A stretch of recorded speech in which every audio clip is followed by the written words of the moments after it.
The day I walked into Harper and Sons Jewelers to buy a birthday gift for my sister, I did not expect to find the woman I had loved for 8 years trying to sell the last piece of her past. But the moment I heard her voice, I knew. I had not heard it in almost a decade, yet it cut through the soft music in the shop and the polite hum of afternoon customers like it had been waiting for me. "I can't accept that," she said quietly. "This necklace is worth far more than $200. $200. The number made my stomach tighten. I stepped further inside, pretending to examine a display of emerald earrings, but my eyes were fixed on her reflection in the glass case. Emily Carter. She stood at the counter in a navy coat that had been carefully brushed but was clearly worn thin at the sleeves. Her blonde hair was pinned back simply. No expensive clips, no diamonds at her ears, no wedding ring on her finger. She looked smaller than I remembered, thinner, but her posture was still straight, proud. "I'm sorry, ma'am," the jeweler said with fake sympathy. "Vintage pieces like this just don't sell the way they used to." Vintage, it was her grandmother's necklace. I knew because I had once watched her wear it to a charity gala in Charleston. She had told me the story of it under a balcony lit with white string lights. I remembered every word. I walked closer. The sapphire pendant lay on a velvet pad, deep blue, flawless. I knew jewelry well enough to recognize it was worth at least 10 times what the man was offering. "I need the money today," Emily said, and her voice was steady, but there was something underneath it, something desperate and controlled at the same time.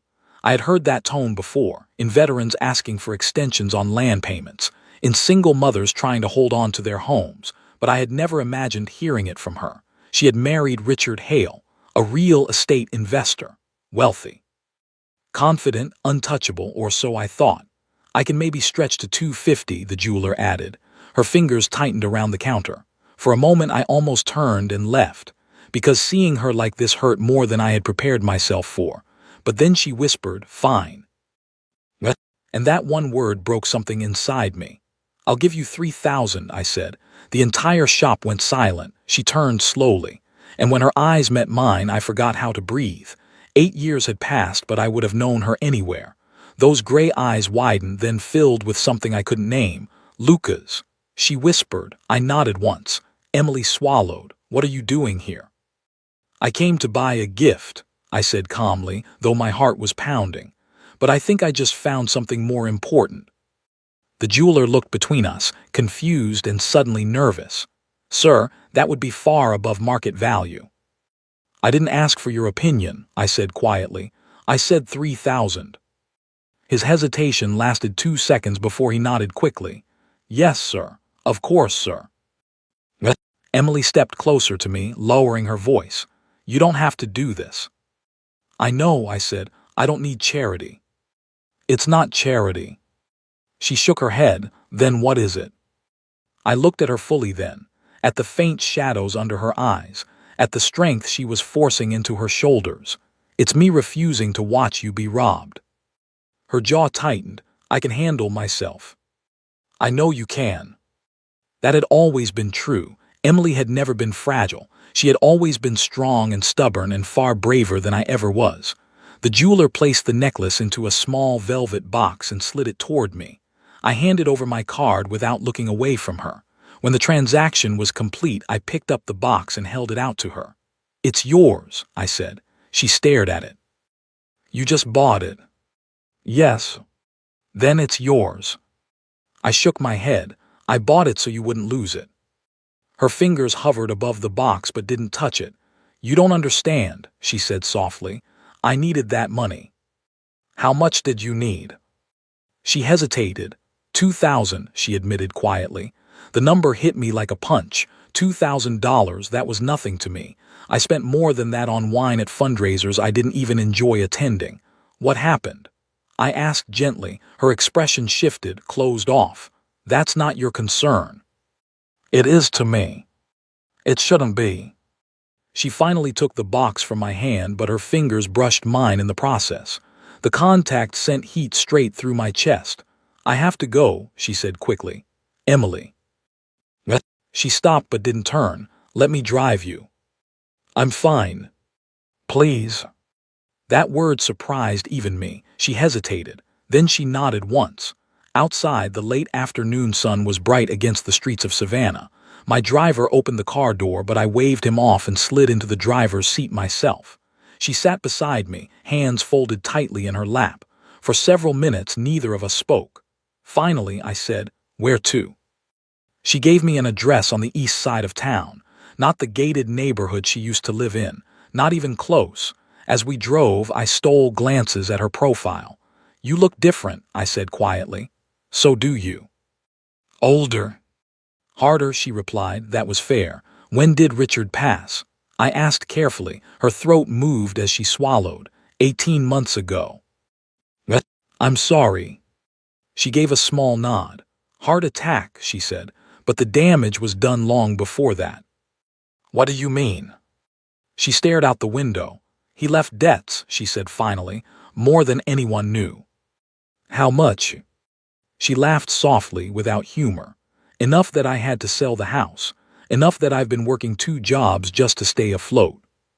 The words settled heavily between us. "You're working?" I asked. "Yes." "What kind of jobs?" "I teach music in the mornings. I wait tables at night." I gripped the steering wheel tighter. She had once played piano at charity galas for fun. Now she was serving drinks to strangers. "Why didn't you ask for help?" I asked before I could stop myself. She turned to me then, and there was fire in her eyes. "From who?" "What?" The answer sat unspoken between us. "From me." "I couldn't," she said quietly. "You have your world, I have mine. Our worlds used to overlap." "Briefly," she replied, "before I made my choice." I felt that like a blade. "You married him?" "Yes." "Were you happy?" She didn't answer right away. "We had moments," she said finally, "but love wasn't one of them." The car slowed as we reached her building. It was small, clean but old, paint peeling at the corners. I parked but didn't turn off the engine. "Emily," I said softly. She looked at me. "I never stopped loving you." The words hung between us like fragile glass. Her breath caught. "Don't," she whispered. "I should have told you back then. I should have fought harder. I thought there would be time." "What?" "There wasn't," she said. "There is now." She shook her head, but I saw something flicker in her eyes. Hope, fear, both. "You don't know what you're saying," she murmured. "Then let me prove it." She opened the car door slowly. "You don't fix 8 years in one afternoon, Lucas." "I'm not trying to fix the past," I said. "I'm trying to fight for the future." She paused halfway out of the car. "I can't afford to be someone's second chance," she said quietly. "I have a son to think about." The word stunned me. A son. She nodded. "His name is Daniel. He's 6. My heart pounded. "You have a child?" "Yes." And suddenly everything shifted. This wasn't just about us anymore. This was about her survival, about her son, about a life she had been carrying alone. "Then let me help you both," I said. She stepped out of the car fully now. "You've already done enough today. This is just the beginning." She closed the door gently and leaned down to the window. "I don't need saving, Lucas." "I know," I replied, "but maybe I need to be the one who stands beside you this time." She studied me for a long moment, then she straightened. "I'll see you around," she said softly, and she walked into the building, taking the last piece of my breath with her. I sat there long after she disappeared inside, because I knew one thing with absolute certainty. I had found her again, and this time I was not going to let her walk away. I did not sleep that night. I lay in my bed staring at the ceiling, replaying every second in that jewelry store. The way her voice cracked when she said she needed the money. The way she said she had a son. The way she looked at me when I told her I never stopped loving her. Daniel, 6 years old. While I had been building my company and attending charity galas and pretending I was fine, she had been raising a child alone. By morning, I had already made a decision. If she thought I was going to disappear again, she did not know me at all. I found her music school address online. It was a small brick building near Forsyth Park. Nothing fancy. A simple sign that read Carter Music Studio. I stood outside for a full minute before walking in. Through the open classroom door, I saw her. She was sitting at an upright piano, guiding a little girl's hands over the keys. "Softly," she said gently. "Music isn't about force, it's about feeling." Her voice was warm, patient. nothing like the guarded tone she used with me yesterday. When the lesson ended and the child ran out to her mother, Emily looked up and saw me. Her fingers froze over the keys. "Lucas," she said quietly. "I come in peace," I said, raising my hand slightly. She closed the piano lid and stood. "You shouldn't be here." "Why?" "Because this is my work, my space. I'm not here to embarrass you." She crossed her arms. "Then why are you here?" "I want to take you to lunch." Her jaw tightened. "I don't have time for lunch." "You have a break at noon," I said. Her eyes narrowed. "How do you know that?" "I asked the woman at the front desk." She sighed. "You always did push boundaries." "What?" "I always did regret not pushing harder." That made her look away. "I can't," she said more softly. "I have another lesson in an hour." "Then give me 30 minutes. She studied me carefully, as if trying to measure whether I was serious. "I don't want money," she said suddenly. "That's not why I'm here. And I don't want pity. You've never needed it." She hesitated. 30 minutes, she said finally. "There's a cafe across the street." We walked there together. The air between us felt tight, heavy with history. Inside the cafe, we chose a table by the window. She ordered tea. I ordered coffee. She didn't look at the menu prices, and that told me everything. "Tell me about Daniel," I said gently. Her expression softened immediately. "He's smart," she said. "Too smart sometimes. He loves dinosaurs and baseball and asks 1,000 questions before breakfast." I smiled. "He sounds perfect. He's the only thing that makes sense in my life." "What about you?" I asked. "What about me? When was the last time you did something for yourself?" She laughed lightly. "That's not how it works when you're a single parent. You shouldn't have to carry everything alone." "I've managed." "Yes," I said, "you've survived." She looked at me then, really looked at me. "And what exactly are you offering, Lucas?" "I'm offering partnership." "You don't even know what that means anymore." "I know I failed you once." She inhaled slowly. "You didn't fail me, you just never showed up." "I was afraid." "Of what?" "Of not being enough." What? The honesty surprised both of us. "You were never not enough," she said quietly. "Then why did you marry him?" She stared down at her tea. "Because he asked." "And I didn't." "Yes." The truth sat there between us. 8 years ago I had waited. I had assumed she knew how I felt. I had believed there would always be more time. There was. "I'm not waiting anymore," I said. "You don't get to decide that alone." "I know." "Lucas," she said gently, "my life is complicated. I have debt collectors calling. I have rent due next week. I have a child who needs stability. This isn't a romantic movie. I'm not treating it like one." "Then what are you doing?" "I'm asking for a chance." She shook her head. "You think love fixes financial ruin?" "No. But I can fix the financial ruin." "There it is," she said sharply. "That's not what I meant." "It always comes back to that. You have money, I don't. The power imbalance is obvious. I don't want power over you. But you'd have it." She wasn't wrong. Silence filled the table. Finally she said, "Richard didn't just leave debt. He signed loans in my name, credit cards, lines of credit. Some of it might not even be legal, but lawyers cost money I don't have." "How much?" I asked carefully. "Almost 90,000. The number made my chest tighten. "That's nothing to me," I said before thinking. Her eyes flashed. "To you," she repeated. I exhaled slowly. "I'm sorry, that sounded awful." It sounded honest. "I don't want to control you. I want to protect you." "What?" "I don't need protection." "Then let me stand beside you while you fight." She looked exhausted suddenly. "You don't understand what it's like to feel like you're drowning every day," she whispered. "I don't," I admitted. "But I understand what it's like to watch the woman you love drown and do nothing." Her eyes filled with tears, but she blinked them back quickly. "You always say things like that," she murmured, "like it's simple." "It isn't simple, but it is real." She looked out the window. "I don't know how to trust this." "You don't have to trust it fully today." "Then what?" "Have dinner with me tonight." She hesitated again. I have a shift at the restaurant. Then let me come there. Her head snapped toward me. No. Why? Because I don't need you seeing me carry plates and refill drinks. Why not? Because it's humiliating. Emily. It is. It's honest work. It's not the life you live. Maybe I'm tired of the life I live. She studied me. Why are you really doing this? Because when I saw you in that jewelry store, something inside me refused to let history repeat itself. And if I say no, then I'll respect it. Will you? I nodded slowly, yes. She took a long breath. I get off at 9, she said quietly. Then I'll pick you up at 9:15. Lucas. Yes. If this hurts Daniel in any way, I walk away.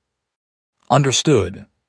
And if I feel like you're trying to rescue me instead of love me, I walk away. Understood. And if your world starts looking at me like I don't belong in it, I walk away. My world will adjust.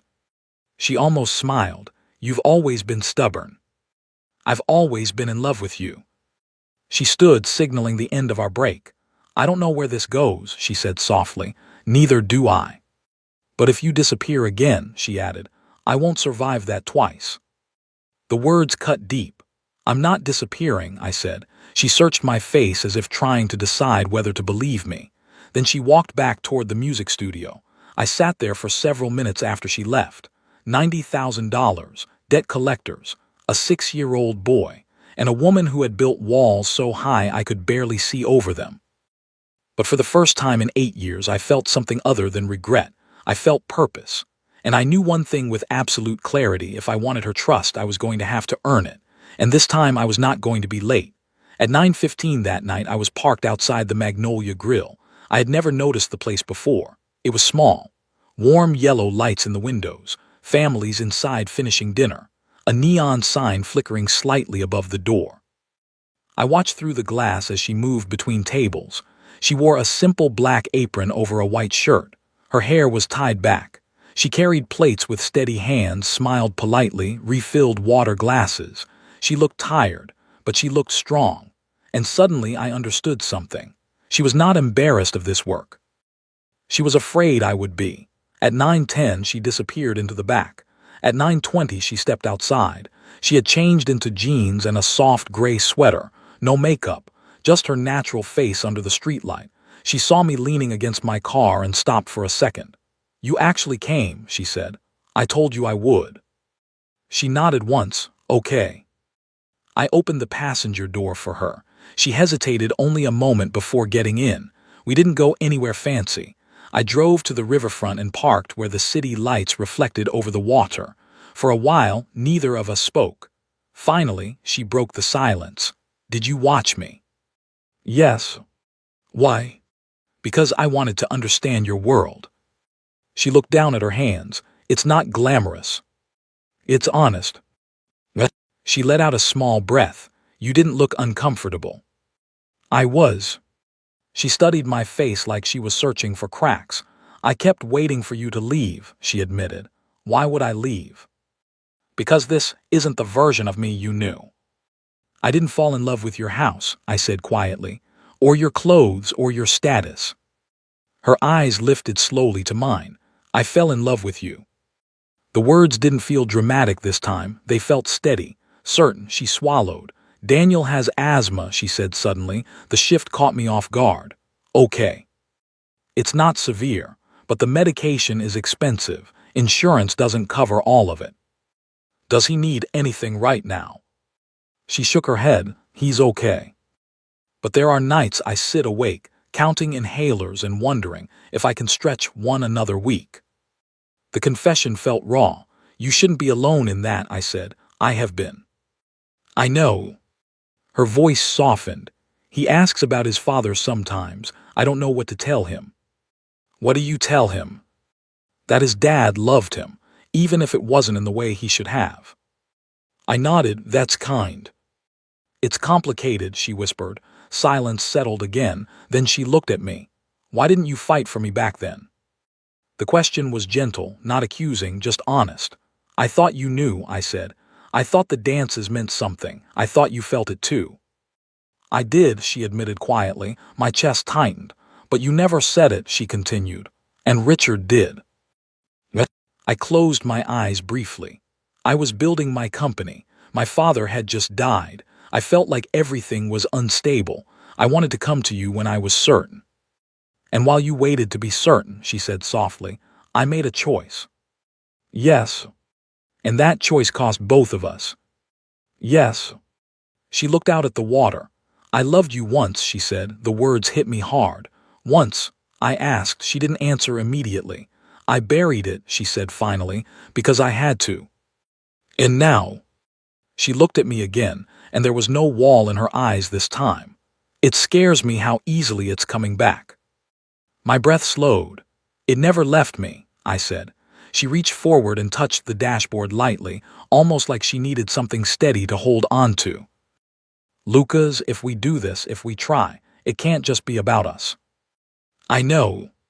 You'd be stepping into Daniel's life. I want to.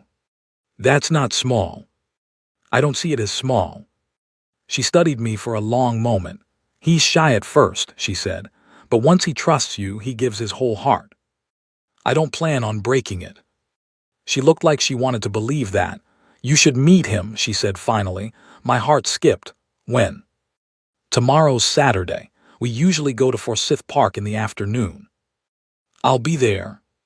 She nodded, but slowly she added, You don't get to be his hero overnight. I don't want to be his hero. What do you want? To be someone he can count on. Her eyes filled again, but she blinked the tears away. You make it sound easy. It won't be.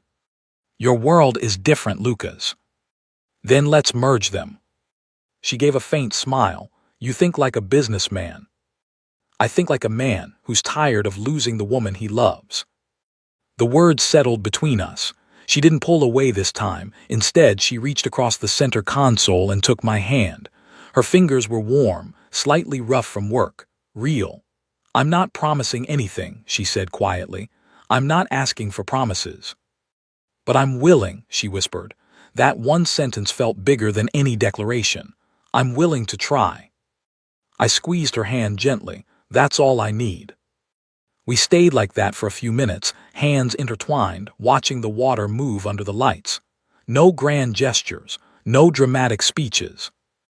Just two people who had once missed their moment, and who were finally brave enough not to miss it again.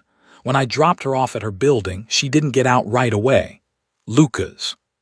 Yes. If this falls apart, I can't go back to pretending I don't care. It won't fall apart. You can't know that. I can know this, I said softly. I'm not walking away. She leaned over then and she kissed me. It wasn't rushed. It wasn't desperate. It was slow, careful, like we were both afraid the moment might disappear if we moved too fast. When she pulled back, her forehead rested lightly against mine. Tomorrow, she whispered. Tomorrow, I echoed. She stepped out of the car and walked toward her building. But this time she looked back before going inside. And when our eyes met, I saw it clearly. Not fear, not doubt, hope. And for the first time in 8 years, I believed we might actually have a future.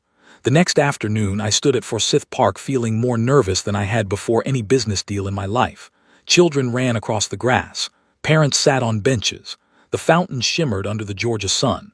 And then I saw her. Emily walked toward me holding a small boy's hand.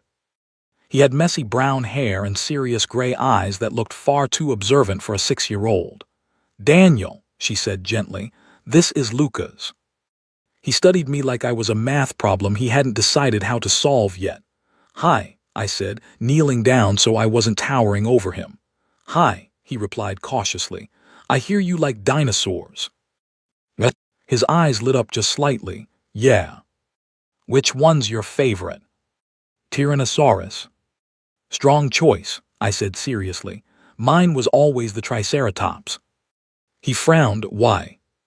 Because everyone thinks the T-Rex is the strongest, but the Triceratops never needed to roar. He considered that. That's kind of cool, he admitted.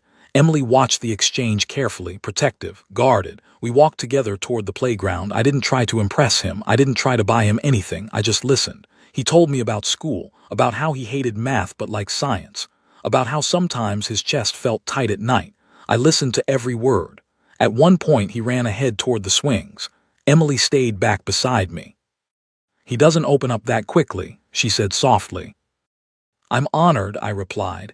She looked at me with something deeper than gratitude. "Don't make promises you can't keep," she whispered. "I won't." The weeks that followed felt like building something fragile but real. I met Daniel every Saturday. We played baseball in the park. We built model dinosaurs at my place. I attended one of his school recitals quietly in the back row. I paid attention to the things that mattered to him. And slowly, carefully, he started to reach for my hand without thinking. Emily noticed everything.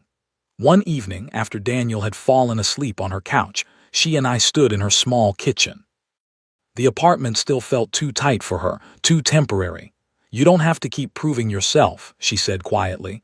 "I'm not proving anything." "Then what are you doing?" "Showing up." She exhaled slowly. "Debt collectors came again today," she admitted. "I know." She blinked. "You know." "I've been speaking to a lawyer." Her body stiffened. "Lucas." "Not to control you," I said quickly. "Not to take over. Just to review the documents Richard signed in your name. And half of it is illegal." Her eyes widened. "What?" "Fraud, forged signatures, predatory interest rates. We can fight this." "We?" "Yes." She leaned back against the counter, overwhelmed. "I didn't want you fixing it." "I'm not fixing it," I said gently. "I'm fighting beside you." Tears filled her eyes. "I've been so tired," she whispered. "I know. I don't know how to not be tired anymore." "Then let me carry some of it." She stepped forward then and pressed her face into my chest, and for the first time she didn't hold back. Weeks turned into months. The lawyer built a case. Debt collectors stopped calling. The illegal loans were dismissed in court. The legal ones were negotiated down to something manageable. I paid some of it quietly, but only after she agreed to call it a loan between partners, not charity. And then one night, Daniel looked up at me during dinner and said, "Are you going to stay?" The question froze the room. I set down my fork. "If your mom wants me to," I said carefully, "I'd like to." Daniel looked at Emily. She looked at me, and I saw the moment she made her decision. "Yes," she said softly. I moved into their apartment a month later, not because they needed my space, but because I needed theirs. We didn't rush into anything grand. We built routines. Saturday pancakes, Sunday park walks, homework at the kitchen table, inhaler checks before bed. 1 year after the day I found her in that jewelry store, I took her back there. The owner had changed. The old sign was gone, but the memory was still strong. She looked at me, confused. "Why are we here?" I reached into my coat pocket and pulled out a small velvet box. "Because this is where I almost lost you again," I said. Her breath caught. "Lucas." I opened the box. Inside was a sapphire ring, not flashy, not overwhelming, simple. The same deep blue as her grandmother's necklace, which she now wore as a pendant every day. "I don't want to rescue you," I said quietly. "I don't want to control you. I just want to spend the rest of my life choosing you." Tears spilled down her cheeks. "And Daniel," she whispered, "I choose him too." She laughed through her tears. "You're stubborn." "I've learned my lesson about waiting." I lowered to one knee right there on the sidewalk. "Marry me, Emily." She didn't hesitate. "Yes." Daniel, who had been holding my hand, cheered loud enough to turn heads on the street. 2 years later, our home was loud, filled with toys, with music, with the sound of Daniel teaching his baby sister how to say dinosaur. Emily stood in the kitchen one evening, sunlight pouring through the window, her sapphire pendant catching the light. She looked at me and smiled. "You know," she said softly, "if you hadn't walked into that jewelry store." "I know," I replied. She crossed the room and wrapped her arms around me. "You made a choice that day," she whispered. "So did you." And that was the truth. Love hadn't saved us. Choice had, showing up had, fighting had. And every morning since, I wake up beside the woman I once let go, grateful that this time when it mattered most I didn't wait, I chose her. and she chose me back.